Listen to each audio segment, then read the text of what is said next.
Mothers Against Genocide. Manus went down to a Mothers Against Genocide protest. They seemed like a strong, determined, brave group. He actually felt weak, irresolute, and cowardly, and perhaps hoped that some of their strong, brave determination might rub off on him. It was the first protest he had been to in a month.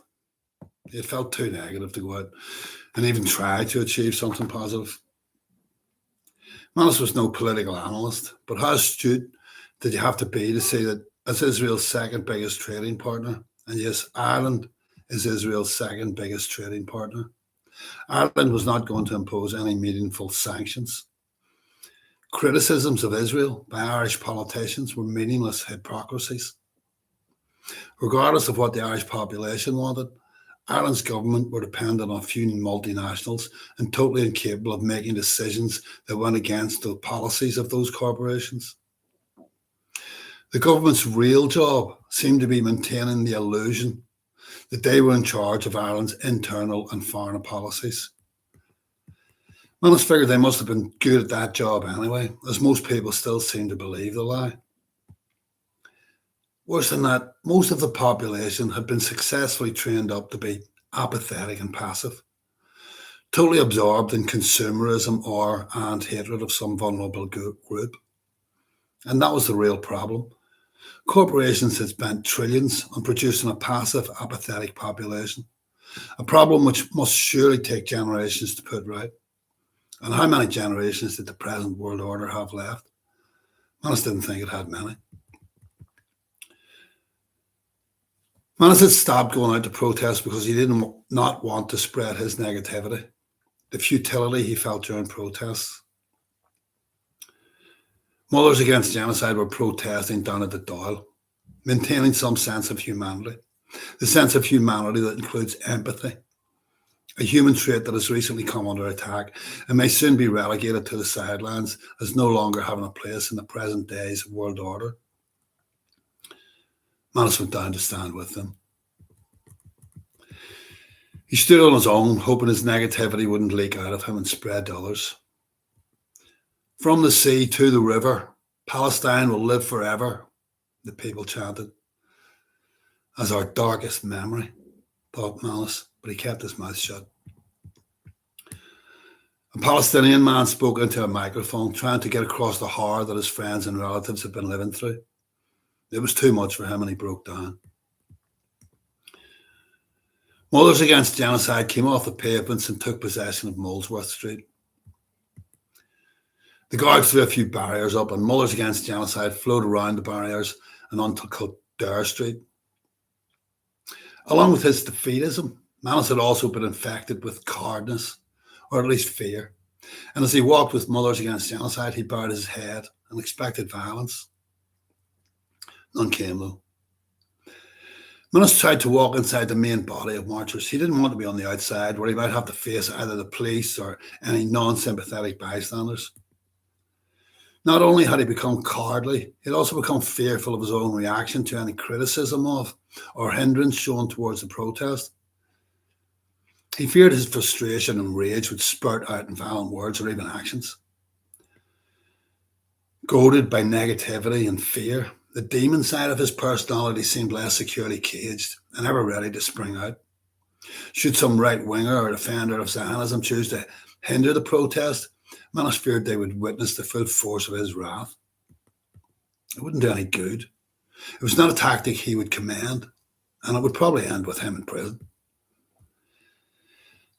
Manus tried to stay within the folds of the Mothers Against Genocide security. Mothers Against Genocide probably had a plan, but Manus wasn't privileged to it, so he just stuck to her as she sashayed this way and that through the town. She stopped a few times, clogging up intersections and bridges. At one point, as they blocked the bridge, some 4 young women, not part of the protest, walked past.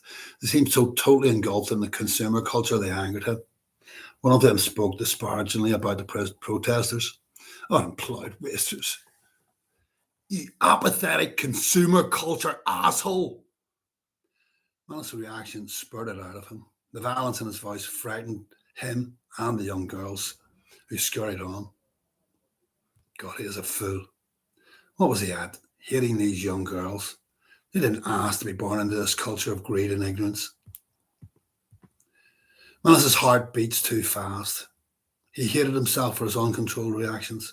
He could never reach his real enemies, and the people he fought with were not responsible for the world's predicament. Some young male also shouted at the protesters. He was shouting that they had no Irish flags with them. And again, Manus had no control as he shouted back, "Get educated!" Manus somehow ended up on the outside of the march again, and as he shouted back, he and the man faced each other. Manus did not want his interaction with the man to detract from the point of the protest, to break the siege of Gaza. Luckily, the man did not see fit to take their interaction any further. At one point, the protesters did a die-in. That is, they all lay down on the ground. Manus lay on his back, and for a while he couldn't see the people, buildings, or traffic around him. He could just see the sky, some grey clouds with patches of blue sky behind it. Like being a child again, he soared up in the vast majesty of clouds and sky, high above the bizarre, grubby little monkeys and their petty, pathetic barbarisms. The Mothers Against Genocide protesters walked out as far as the Dublin port. They wanted the port workers to stop unloading Israeli goods. They blocked the traffic. Most of the drivers are sympathetic to the cause. A few are not, and there are some angry scenes. Manus does not go across to where the angry scenes take place. He doesn't want to be involved. He doesn't trust his own reactions.